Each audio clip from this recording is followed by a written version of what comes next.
everyone. I'm going to be talking about Virginia Woolf's Shakespeare's Sister and Margaret Mead's Sex and Temperament today. Make sure you have read both essays in our textbook. Again, I really recommend that you read the introduction to both essays before you read the essays themselves. The author, Lee Jacobus, really presents a nice introduction before the essays. Okay, it's very imperative that you really get a background before you read the essays themselves. So you might want to think of this section as culture, as our textbook labels it, but it's also about gender and the individual. So we're asking questions about what opportunities are offered to men and women. Are stereotypes ingrained? Are male and female differences ingrained, or are they culturally based? Okay, so start thinking about these questions. All right, we're going to move to Virginia Woolf.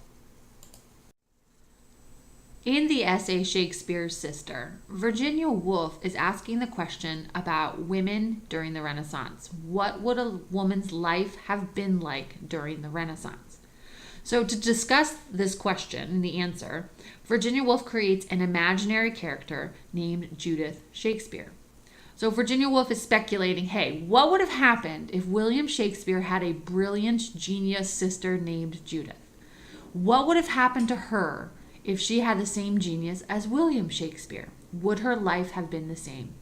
And ultimately in the story, we realize, no, Judith's life would not have been the same as William Shakespeare's. Because during the Renaissance, women were afforded no opportunity. They were mere property. In marriage, a woman became part of the man. The man made all the decisions, and the woman had no voice. They had no voice in civic opportunities. They had no voice anywhere. Yes, they became mothers, but again, they were property and owned by the man. So if you had a genius woman named Judith and her talents were exceptional, would she have been able to sort of get out of that idea of property? And the answer is no. She would have fallen victim to the evils of the world. If you look at the second point of our PowerPoint slide, this is one of Woolf's main points. Judith, a gifted woman, would have been discouraged and expected to marry. She would have been asked to sort of put her genius aside. She would run to London, where she would be mocked and rebuffed, and she would become pregnant and commit suicide. So that's Judith's life. She would desperately want to explore her talents and to show the world sort of what her ideas were, but she would be constantly rebuffed. She would never be given the opportunity. She would be put into uncomfortable situations, and ultimately she would die. Now, Woolf says, you know what, her third point, if she did survive the obstacles, her writing would be twisted and deformed. Ultimately, basically, a gifted woman would not be free to share her talents. She would be mere property. She would be in a prison. And that's really what a woman was. She was in a prison during the Renaissance time. And that's what Virginia Woolf is trying to say. And she is using this fictionalized story to help us literally see the life of a woman during the Renaissance time. Okay? So now let's go to a specific section of the text. In the essay, Virginia Woolf starts by talking about how disturbing it is that there is no written account, no written evidence as to the life of a woman during the Renaissance. Virginia Woolf finds this fact very alarming. We have no historical written record of life for a woman. People can guess, people can speculate that a woman's life would have been marriage and a motherhood, and that's about it. And there's a man that Virginia Woolf labels as the bishop, who says that a woman could not even have been a genius. It just would be utterly impossible for a woman to be a genius. And so Woolf's response is this. The bishop was right, at least in this. It would have been impossible, completely and entirely, for any woman to have written the plays of Shakespeare in the age of Shakespeare. So Woolf, I think, brilliantly acknowledges what the man says, takes his words, and shoves them back at him. So the man is saying that a woman does not have the intellectual capability of being a genius. And Woolf is saying, hey, a woman may have had the intellectual genius, but she was not afforded the opportunity of the man. So I like how she takes his idea and changes the meaning. She says, you know what? The man is right in one way. It would have been impossible for a woman to show the world her genius. The man says that a woman could not have been a genius, and that's where that gets tricky. Virginia Woolf is saying, you know what? A woman could have had the genius, but she would not have been able to share the genius. It would have been impossible, completely and entirely. A woman would have been stopped at every turn in her desire to show her intelligence. And I like that idea, that a woman has the intelligence, but she can't share it. That's what Virginia Woolf's whole point is about. Margaret Mead's essay, Sex and Temperament, attempts to discuss the idea of men and women and temperament. So she really is asserting that cultural mores are relative and that there are many ways of working out the details of courtship, sex, marriage, personality. Okay? Cultural mores are the cultural values that are just accepted as truth. Okay? So she's basically saying that culture is what dictates sex definitions, and each culture is different. So all of these definitions and temperaments of the sexes really depend upon culture. So let's go to point number 1. We cannot measure all human cultures by the same scale. Cultures differentiate the sexes in multiple ways, including labor, dress, manners, and social religious functioning. So Mead is trying to say, hey, let's acknowledge that different cultures have different ideas about sex and temperament. For example, in the United States, we have ideas about men and women, right? We believe that women can work, and most women work these days. But in other cultures, that's not the case. Women are not allowed to work. In the United States, we believe that women can drive. In some countries, it's illegal for them to drive. So different cultures have different expectations. And so it's important just to acknowledge that those different expectations of men and women play out in the male-female roles. Point number 2. The realization that male and female traits are socially constructed can lead to flexible and diverse societies. Yet, it can also lead to narrow and regimented societies.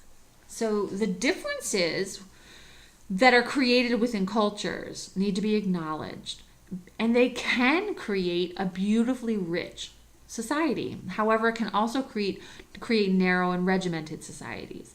So the idea that a man has to work, right? He should be the breadwinner of the family. That has been sort of a stereotype in American society for a very long time. And that idea is, I would say, quite regimented. For example, I have a friend whose husband is a stay-at-home dad, and he often talks about how he's the only dad at the park, and he's the only dad at the play date, and he's the only dad driving kids to and from school, and he finds that kind of lonely. So this idea that men have to work and have to bring in the money for the family can be disturbing. All right, point number 3. A way to make sex differences less rigid is to recognize individual gifts as they occur in either sex. We must recognize real distinctions, not artificial distinctions. That's an interesting idea. We need to honor the individual, not the gender itself. So, should we tell boys that they're not allowed to cry? Should we tell girls that they're bossy and they should not be bossy? When we speak to children, are we trying to convey a cultural idea and imprint it on them? Or are we allowing that child to exhibit his personality in a sort of rich, free environment? Are we letting boys be sensitive, and are we letting girls be powerful? How are we handling it? Okay? And are we letting the distinctions in personality be real, or are they artificial? Again, how are we molding personalities? Are we trying to sort of mold children to be the gender specific category, or are we letting them explore? For example, do we let boys play with Barbies? That's an interesting question. Do we let girls play war and soldiers? I don't know. Think about that. Think about the way you were raised. Did you see any gender specific treatment or gender specific expectations placed on you? Or did you think that gender was not being pushed on you? Gender stereotypes. Think about that. Margaret Mead attempts to prove to us that culture procures sex temperaments. She uses different cultures to show how different cultures have different definitions and expectations of men and women. So the expectation of American man and American woman is not the same as another culture. And that's a really important point to her, that we have to come to terms how culture influences definitions of men and women and men and women's expectations and personalities within that culture.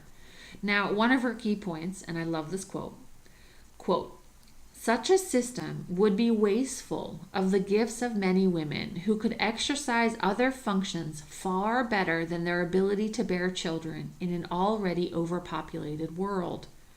It would be wasteful of the gifts of many men who could exercise their special personality gifts far better in the home than in the marketplace." I like this quote because Margaret Mead is saying that men and women have gifts. That women, not stereotypes, women have gifts.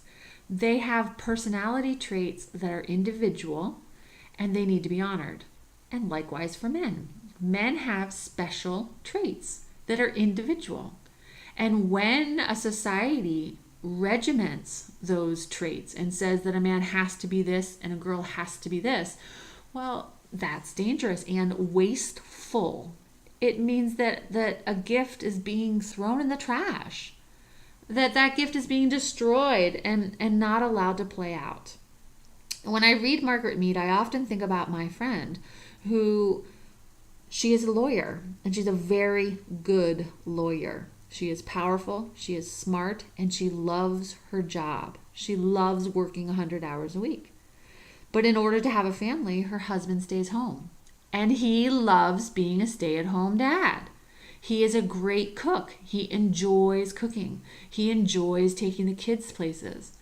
And so in that relationship, they have found each other's gifts and allowed those gifts to flourish. And it works for them. And I don't think that American society necessarily has that view yet.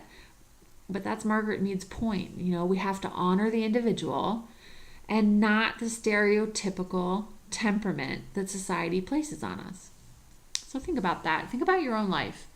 And think about the expectations that are on you as a person. And then think about the expectations that are on you in your gender.